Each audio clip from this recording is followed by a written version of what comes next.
Satu lagi big size. Kat luar, kat kedai luar tak semestinya ada. Kadang-kadang model macam ni. Hari ni kenapa ni saya nampak bawa husband pula? Kasut kita beli besar tu. So kat sini macam orang bang mata tengok kasut-kasut. Best lah kat sini. Saya dah dapat kasut yang saiz yang saya nak. Sebelum ni 45, saya tukar 44. Sini memang besar plus size tau. Ya, plus size. Sedap kasut ni. Saya jenis kaki panjang. Lepas tu lebar. Panjang dan lebar Pattern B. Boleh tengok cutting B Cutting B. Ni abang ni pun Pattern B. pandai abang. Tengok ni.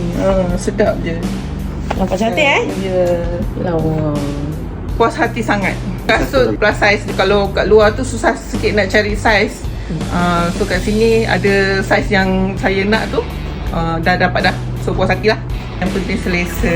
Ni ada sekat luar, susah nak dapat. Kalau kita dalam sekarang ni kan mudah kan, dalam satu lagi big size. Dekat luar, kat kedai luar tak semestinya ada. Kadang-kadang model macam ni. Kita boleh nak cantik, nak lawa, tapi sebenarnya yang paling penting kesesaan.